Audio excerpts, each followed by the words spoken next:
Mga kaibigan, kumusta kayo? Ngayon magagawa ko ng banana muffins. So, yan ang gagawin ko. 3 banana, 3 saging pala. So, ayan. Hiwain ko to siya. Tatalsik sila pag ganito buo. So, ayan. Tayo lang natin madurog ulit. So, ayan, durog na siya. So, ilalagay ko na yung aking 2 egg. So, ayan. So, i-mix natin siya dito. Teka lang kinaano pa.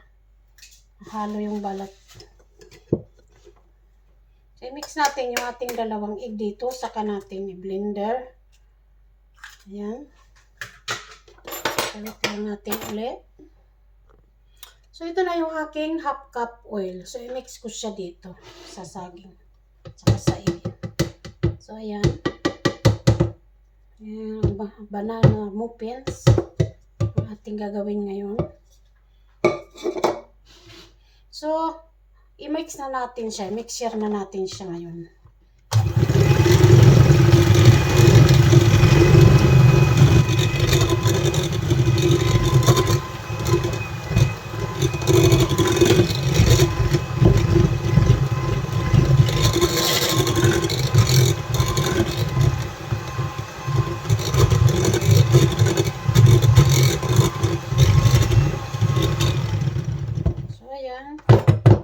Tapos na siya ng mixer.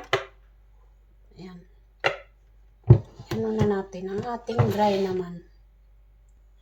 So, ito na mga kaibigan. Ang aking dry. 1.5 cup harina. Ito. 1.5 cup. Tapos, ang sugar naman.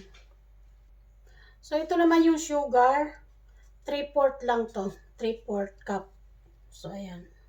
So, i-mix natin dito sa mga dry.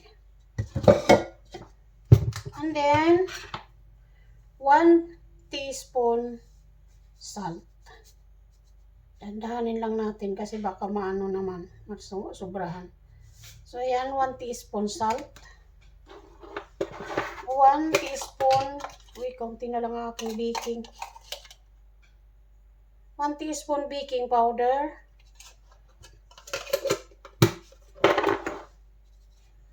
At 1 teaspoon ito yung aking natron.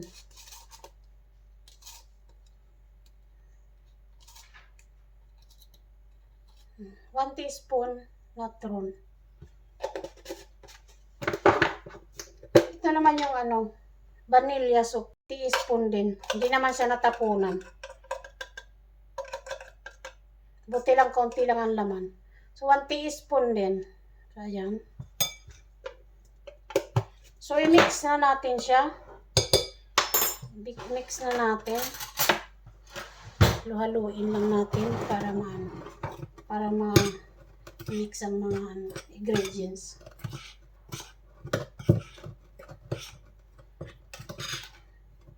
Ayan, mix natin. Madali lang magawa, kaibigan, ng banana muffins.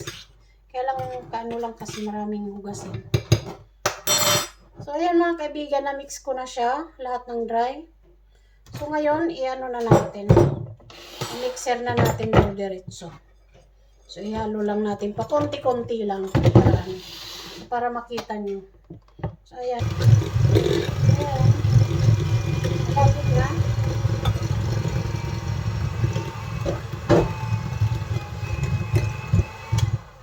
Lagyan ko siya ng konting vanilla. Then, lagyan ko siya ng konting vanilya para mabango siya. So, ayan. Para pampabango lang to. So, ito na mga kaibigan. Hintayin na lang natin mamaya nang lutuin. I-ano ko na sa form to. Yung mga dalawang salang. Gagawin ko. So, hintayin lang natin uli mga kaibigan na maluto. So, mga kaibigan, ito na yung aking lagayan. So, ilalagay ko na yung aking hulmaan. Lalagyan ko na siya. Tayo lang natin.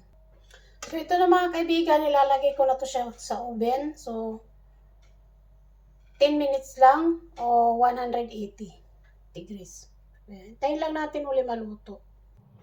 So, ito na mga kaibigan, yung aking finished product sa aking muffins. Ito, banana muffins. So, ilagay natin to sa lagayan, hanguin natin pag lumamig. So, ito na mga kaibigan, yung ginawa ko. So, yung pangalawa, medyo hindi na hindi na siya napuno.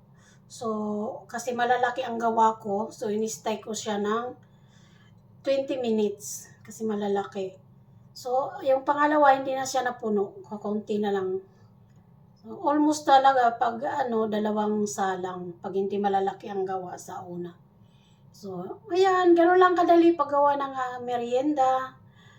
Maraming salamat po sa aking mga subscribers, sa aking mga supporters. Thank you so much.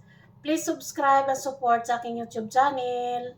Maraming salamat po sa inyo. Bye-bye.